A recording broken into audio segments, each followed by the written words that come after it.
Hello everybody, welcome to FPL Galaxy.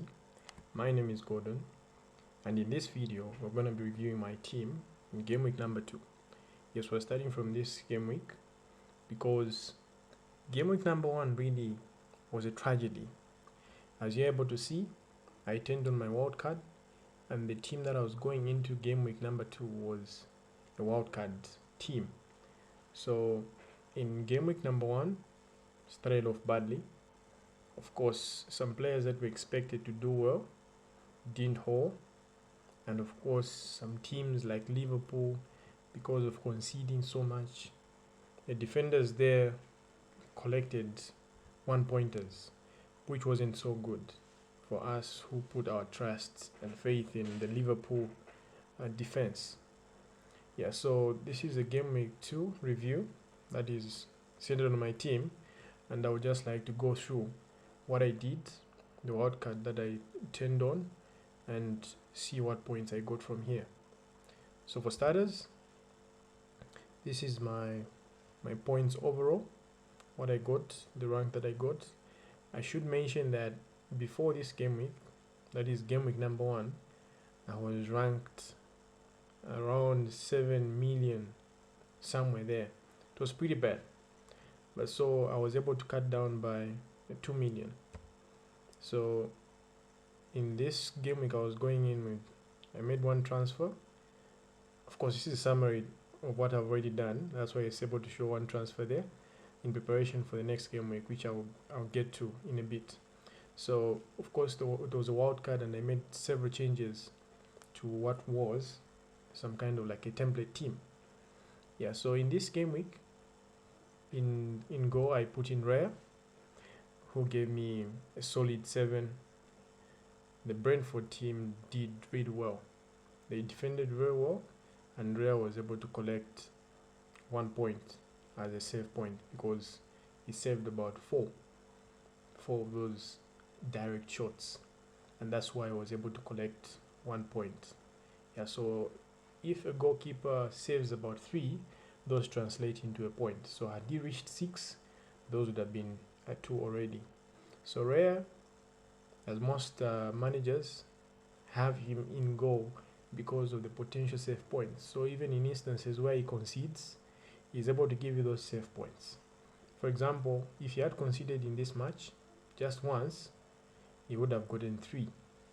But other goalkeepers, for example, the likes of Ederson, because they've got this strong defense that doesn't allow so many goals to go through past those defenders, it doesn't get to have the opportunity or the chance to even save so many of those direct shots.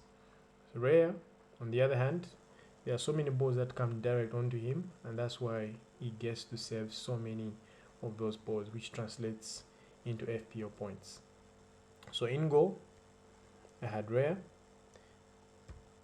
My defense was made up of Cancelo, who never disappoints. Cancelo was the best performing defender in my team, collected an 11-pointer there. So that came about because of him getting bonus points, most definitely.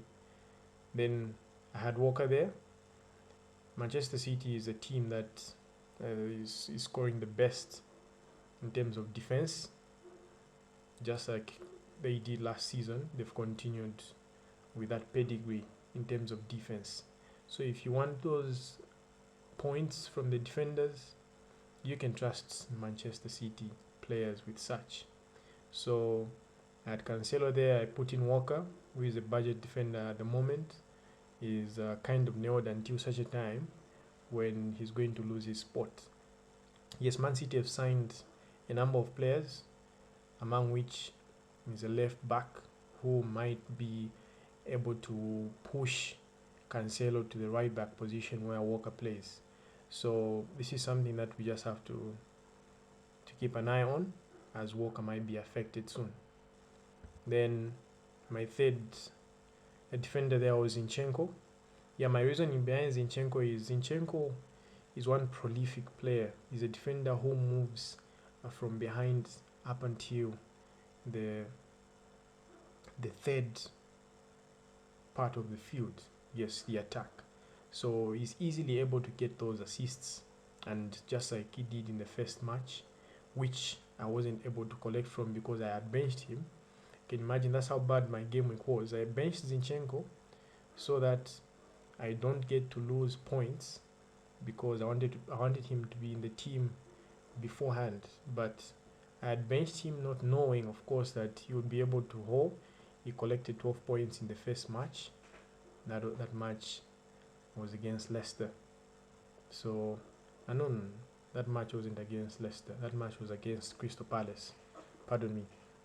This match is the one that they were playing against Leicester, and this is where they were able to collect so many points in terms of attacking threat. But Zinchenko, unfortunately, because Arsenal had conceded twice, it now translated into a reduction of a point, leaving him with only 1 point there. But I don't regret the decision I made. Zinchenko is a prolific player, and definitely those points are going to start coming in. My final defender there was Robertson.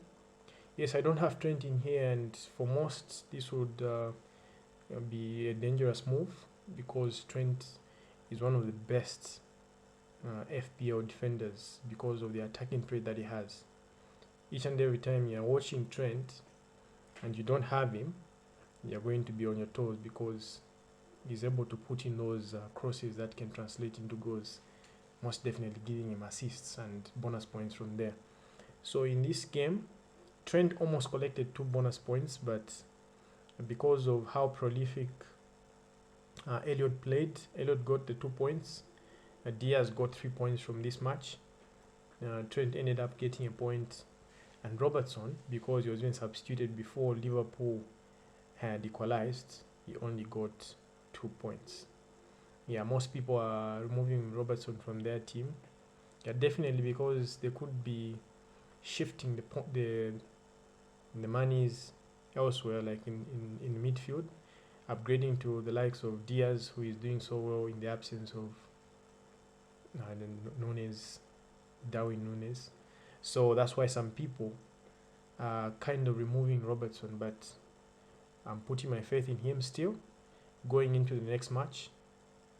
So I collected a 2 there. The next one was Martinelli, who was really impressed. He continues with his run and collecting those valuable points in this very impressive Arsenal team, which is very attacking.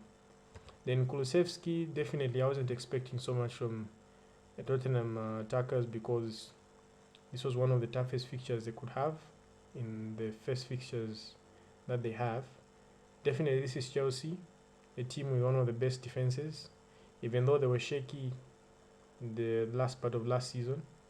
This is a kind of different defense now because they've strengthened their defense with the likes of Koulibaly, who is a force to reckon with behind. Finally, I had Song in the midfield. So just like Kulusevski, I wasn't expecting so much from Song, but you wouldn't know what to expect from these guys because a goal and an assist can come out of nowhere. So that's why I just had those guys there. Anything I would have gotten from them would have purely been a bonus because I wasn't expecting so much from them. In front, the star of the show, that was Jesus. He was the best attacking player. He collected the most points. He was the king of the game week. 19 was the most points in this game week, and that was Jesus. Most people transferred him out in game week from going into game week number 2 because of him blanking in game week 1. Yeah, but some who actually captained him, they got the bigger reward. 19 from a player who we held on to is really a bonus and a gift to all those that entrusted their points in Jesus. Then the next one, my thought process with selecting Darwin was that whatever would be happening in that Liverpool front, Darwin to some extent would have a hand in the goals or assists. That's why I had him as a Liverpool attack cover. But you know, FPL and EPL have got a way of doing things. Whatever happened in that match, Darwin incurred a straight red card, which has given him a 3-match ban. So that is why there's that -2. I lost 2 points from my squad because of Darwin Nunes. I don't regret the choice I made because it was a well thought decision. As we know, Darwin impressed in the previous match, so going into this match, it was a no-brainer that most people would select him. But it's FPL, so you have to continue making those decisions. The final man was Haaland, who was actually my captain. Haaland was facing Bournemouth, which was one of the easiest fixtures in the game week that Man City was having. Haaland would have had a lot more chances of scoring had it not been for Foden, who at some instances of being selfish didn't want to pass even clear chances to Haaland. Yeah, most people, even before the Liverpool match, thought this was a failed captaincy because they were expecting Salah to hold. Wow, those that captained Haaland, the majority only collected 10 points from this captaincy. Yeah, but Salah unfortunately even blanked as he continues the scoreless record in game week 2. On my bench, my goalkeeper, who is the only playing goalkeeper at the moment, the only playing 4 million goalkeeper, that is what from Leicester. I collected a 1 pointer because Jesus and company was doing the damage back in that defense, Leicester defense. Then my other substitutes, yes, on the bench, performed really well, and I had so many points sitting on my bench. Andreas, who has been really good, one of the best 4.5 mid budget picks. He collected a 3-pointer there because there was a clean sheet that was kept from Fulham. Then there's Da Silva there, who was really impressed, scoring 2 in 2 games, 8 points. The previous match he collected 8 again, if not 7, not so sure, but surely was a little bit above 6. So 8 points sitting on the bench there, but these are things that you wouldn't expect from a 4.5 mid fielder. And because there are some players that take precedence there, or rather that take priority, you wouldn't want to risk having somebody that you don't expect such points to come from. Finally, there's Neco Williams, who is the best 4.0 defender. Yes, definitely this is a steal. As we know, Neco Williams is now on set pieces. He's playing really advanced. Had several chances in the box where he was been shooting. So definitely those points were well deserved. But again, he sits on my bench. So now this was my team. That negative reduced my points, which could have potentially been a 70 points had things ended without Darwin incurring that red card. So in this game week, I was going in with 39 points, which I collected from the first game week, and because I collected now 66 points from the second game week, this put me at an overall points of 105. Then the rank kind of increased. I gained in rank about 2 million, from 7 million to now 5.3 million. So this was a huge bump in rank. So the rank is not something to worry so much about in these first game weeks because the points are so clustered. A move in just 1 point would move you even about 500k in rank.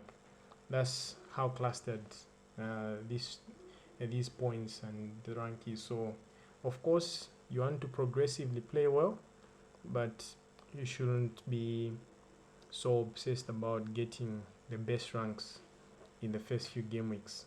Yeah, but just play your game, maintain the system, and if something works for you, stick with that. So now I should be able to mention that when I did this World Cup, none of the players had risen or fallen in price, and that is why I still have value in my team, and I actually reserved a 3 million there. So this 3 million came about because of the move that I did, and this is what I want to get to. So I'm going into my game week 3 team selection, where I explain the move that I've made to be able to accommodate that red card which Darwin Nunes incurred. So now to the team selection for game week 3. So in goal, I still maintain Rare, as he's still a very good pick. Definitely don't expect a clean sheet from there. So if a clean sheet comes, it is going to be a bonus, and most definitely there may be save points there. But Fulham isn't so much of a difficult fixture for Brentford, especially seeing how well they've been playing. So a clean sheet is really a possibility, but you know, this is the same Fulham team that managed to draw with Liverpool, so you wouldn't really expect so much coming from this match defensive wise. So that is Rare in my goal. Then defense, I've got Cancelo over there, who plays Newcastle. Newcastle haven't been so well in attack, so definitely Manchester City are likely to keep a clean sheet. Then second on the defenders, I have Neco Williams there, who is playing Everton. Yeah, Everton have really been struggling. In the previous match where they were playing Aston Villa, they conceded twice. And Neco Williams, because of how advanced he is playing, he may be a huge threat on the set pieces and how advanced he is playing. And that's why I've gone for him over Walker. So Walker was the one who was going to be there, but I went for a more exciting pick in Neco Williams. Zinchenko comes in again as he plays Bournemouth. Because of how good that front attack is, Zinchenko may be instrumental in putting in those assists. Yeah, because he's even on the set pieces. He may be able to put in one of those corners. Yeah, so Zinchenko is really good with set pieces also. So one of those corners may just find themselves into maybe Gabriel's header or any one of those guys. Those would be points. So, and that's why I've gone for him. I've still kept my trust in Zinchenko. And finally on defense, I have Robertson, who plays a very leaky Manchester United team. Yeah, surely they're going to make some changes. I'm waiting to see what happens with that Manchester United team. But this is the same Liverpool team that beat Manchester United twice. And they put through about 9 goals past them without any response. And that is why I'm going with them. But of course, it's a Manchester United team which has got Ronaldo in them, who may be able to score at any time.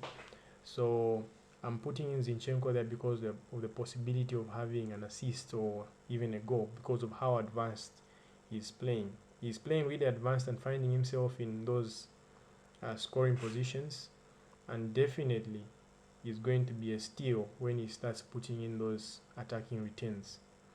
In midfield, I'm going with the same midfield that I maintained in the previous game week, that is game week number 2. First of all, having Martinelli there playing Bournemouth. Martinelli has really been impressive and can continue on his attacking run.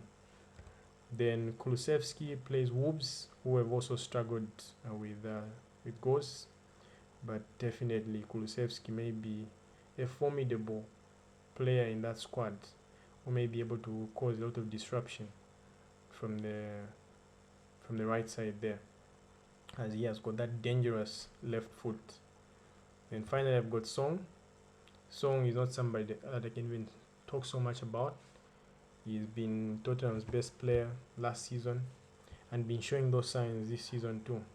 It's quite sad that he hasn't been getting much, but previously they were facing Chelsea, who had strong defense. So this is a match where they can hold Kulusevski and Song. So definitely that's why I had him in there for the better fixtures that are coming ahead also.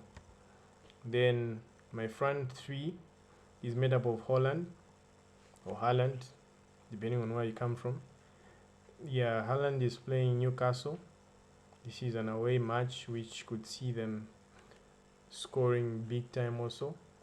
Yeah, so with Manchester City they can score against any team.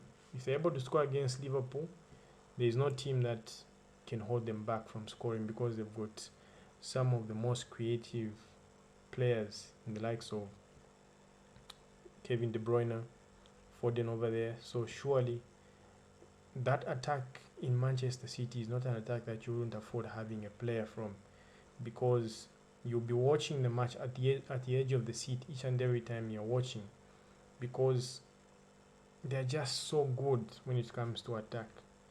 Even teams that are so defensive, most people thought that Bournemouth team may be playing so deep and wouldn't give City so many chances to score. But look at what happened. They put 4 goals past them. And this is just what Manchester City has proven time and again to be doing against these teams. No team can absolutely be defensive against Manchester City.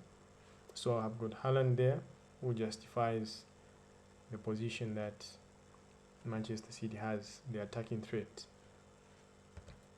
Then Mbeumo comes in place of Darwin, who got a red card. So my thought process here is, Brentford have become so attacking.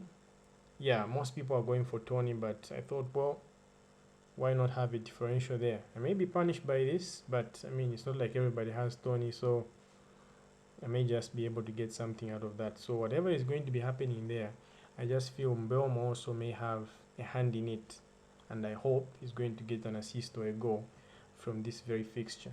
So that is why Darwin Núñez went out from Mbeumo, giving me that £3 million in the bank, because Darwin was 9, I've downgraded to a 6 million striker. So I made this move before Darwin reduced in price, which helped me be able to maintain the value in my team and in the bank. Then finally, I've got Jesus there, who I've also put the captaincy on.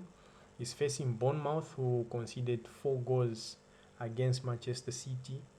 And so definitely, because of the attacking prowess that he has, he may continue on that hunger that he's showing of wanting to score and put in a lot more attacking returns. So he's a no-brainer when it comes to captaincy.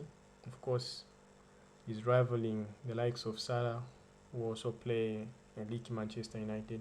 But definitely, I didn't even have to think so much about this captaincy. I'm going in with Jesus. The bench is made up of familiar faces. Ward, who faces Southampton. I don't really know what to expect from this fixture, because Leicester have really been leaky behind. They've been letting in so many goals. But Southampton also, or Southampton, they've been struggling also. So this may just be one of those matches to watch and see what happens. Then Walker, yeah, I've put him there in place of Williams. So like I mentioned earlier, Walker may easily get that 6 points. If it was a more attacking defender, I would have had him there, but you don't know what happens in FPL. He may just be able to score the very moment that I put him on the bench, but it's a risk I'm able to take. Then Da Silva comes in a second midfielder there, who plays Fulham. So he's been prolific, as Elia mentioned. Then finally, there's Andreas there, who's got a caution showing 75% of playing. Yeah, because he's got a knock. So most of these, when it shows 75%, do not be so concerned, because usually players do play even if it's showing 75%. So this has been my thought process. I've made only one transfer this game week, which makes a total of 2 transfers, so to speak. But since I made a wild card, could have recorded more of those, which I wouldn't want to show there. So I haven't made any hits, and that is why it's showing only 2 there. So we're going into this game week strong. Hopefully we can get those attacking returns, and more importantly, Jesus delivering as he did, or even close to that. So finally, guys, thank you so much for watching. Do subscribe and follow me on my Twitter handle, that is at FPL Galaxy ZM. Catch you on the next one.